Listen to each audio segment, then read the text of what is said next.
सोचो, अगर तुमने किसी की जान ले ली और कोर्ट तुम्हें डेथ सेंटेंस सुना दे, लेकिन फिर तुम्हें एक ऑप्शन दिया जाए, तुम नहीं मरोगे, तुम्हारा एग्जैक्ट क्लोन तुम्हारी जगह मरेगा और तुम खुद अपनी ही मौत को अपनी आंखों से देखोगे।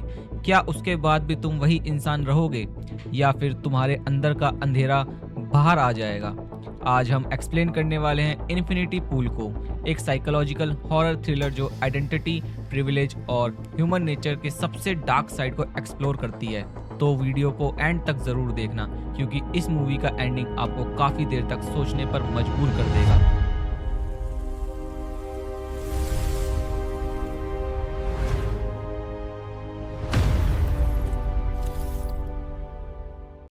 कहानी शुरू होती है जेम्स फोस्टर से। जेम्स एक स्ट्रगलिंग राइटर है जो काफी सालों से कोई सक्सेसफुल बुक नहीं लिख पाया। वो अपनी वेल्दी वाइफ एम के साथ एक लग्जरी आइलैंड रिजॉर्ट में वेकेशन एंजॉय कर रहा होता है।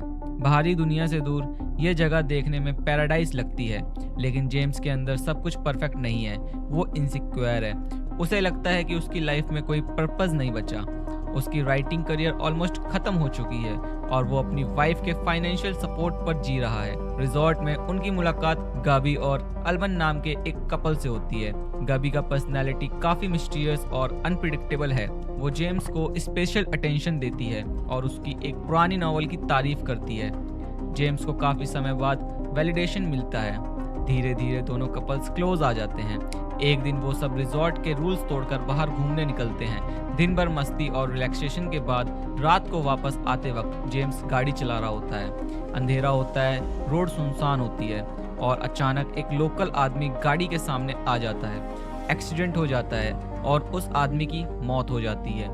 डर के मारे जेम्स वहां से भाग जाता है। उसे लगता है कि अब उसकी जिंदगी खत्म हो चुकी है। अगली सुबह पुलिस जेम्स को अरेस्ट कर लेती है। पुलिस स्टेशन में उसे एक ऐसा कानून पता चलता है जो उसने कभी इमेजिन भी नहीं किया था। ला तुल्का नाम के इस देश में अगर कोई लोकल सिटीजन्स की जान ले लेता है तो पनिशमेंट डेथ होती है, लेकिन वेल्दी फॉरेनर्स के लिए एक स्पेशल सिस्टम एग्जिस्ट करता है। गवर्नमेंट उनका एक परफेक्ट क्लोन क्रिएट करती है और फिर असली क्रिमिनल अपने क्लोन को मरते हुए देखता है। जेम्स के पास कोई चॉइस नहीं होती। प्रोसेस कंप्लीट होती है और उसके सामने एग्जैक्ट डुप्लीकेट खड़ा कर दिया जाता है। Face same, body same, memories भी सेम। फिर विक्टिम का बेटा उस क्लोन को एग्जीक्यूट कर देता है। जेम्स अपनी ही शक्ल को मरते हुए देखता रहता है। यह एक्सपीरियंस उसके दिमाग को पूरा हिला देता है। उसके अंदर कुछ टूट जाता है और शायद कुछ और पैदा भी हो जाता है। एग्जीक्यूशन के बाद गबी एक शॉकिंग ट्रुथ रिवील करता है। वो और उसके दोस्त पहले भी कई बार ये प्रोसेस एक्सपीरियंस कर चुके हैं। उनके लिए ये पनिशमेंट नहीं, एक थ्रिल बन चुका था। ये वेल्दी टूरिस्ट क्राइम्स करते हैं, क्लोन बनवाते हैं और फिर कॉन्सिक्वेंसेस से बच जाते हैं। उन्हें लगता है कि वो अनटचेबल हैं। जेम्स धीरे धीरे उनके ग्रुप में शामिल हो जाता है। पहले वह हेजिटेट होता है, लेकिन फिर उसे एक अजीब फ्रीडम फील होने लगती है, जैसे उसकी मोरालिटी की बाउंड्रीज खत्म हो रही हों, जैसे रूल्स अब उसके लिए एग्जिस्ट ही नहीं करते। ग्रुप बहुत खतरनाक एक्टिविटीज में इन्वॉल्व होता है। उनके एक्शंस प्रोग्रेसिवली ज़्यादा रिकलेस और डिस्टर्बिंग हो जाते हैं। हर बार पनिशमेंट आती है, हर बार क्लोन बनता है और हर बार कोई डुप्लीकेट मारा जाता है। जेम्स धीरे धीरे रियलिटी और आइडेंटिटी के बीच डिफरेंस खो देता है।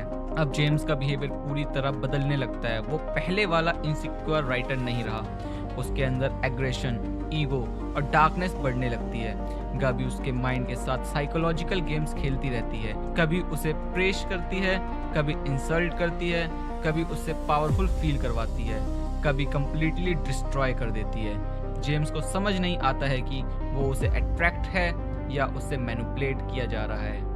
जितना ज़्यादा वो ग्रुप के साथ वक्त बिताता है, उतना ही ज़्यादा वो अपनी ओरिजिनल आइडेंटिटी से दूर हो जाता है।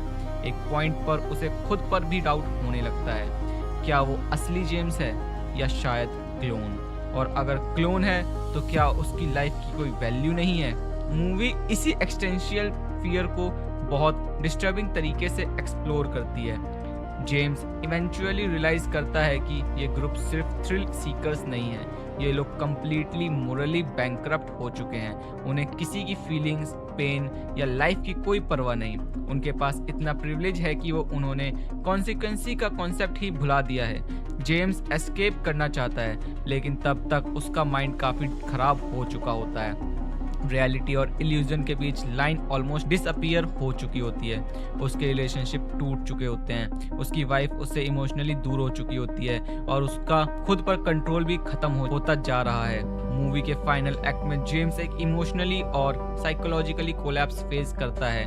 वो समझने की कोशिश करता है कि वो एक्चुअली कौन है, लेकिन जितना ज़्यादा वो आंसर्स ढूंढता है उतना ही ज़्यादा कंफ्यूजन बढ़ती रहती है। आखिर में वेकेशंस खत्म हो जाती है।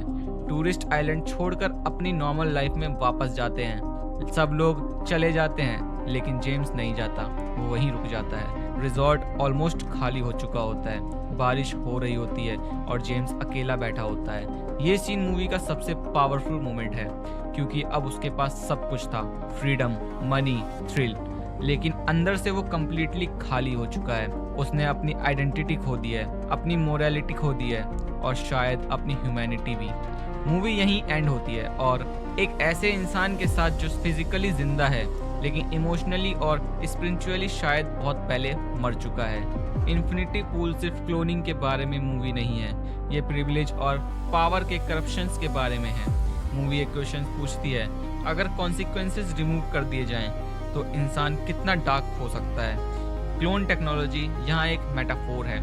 हर बार जब कोई क्लोन मरता है, कैरेक्टर्स अपनी रिस्पॉन्सिबिलिटी से दूर भागते हैं, लेकिन रियलिटी में वो खुद को ही डिस्ट्रॉय कर रहे होते हैं। जेम्स के फाइनल लोनलीनेस दिखाता है कि कॉन्सिक्वेंसेस से भागना पॉसिबल हो सकता है, लेकिन खुद से भागना इम्पॉसिबल है। और इसी मैसेज के साथ इन्फिनिटी पूल हमने एक डिस्टर्बिंग, कंफर्टेबल और अनफॉरगेटेबल हमें एंडिंग देकर ख़त्म हो जाती है। अगर आपको यह एक्सप्लेनेशन पसंद आई है तो वीडियो को लाइक करना मत भूलना और ऐसी ही मूवी एक्सप्लेनेशंस के लिए चैनल को सब्सक्राइब जरूर कर देना। मिलते हैं अगली मूवी के साथ।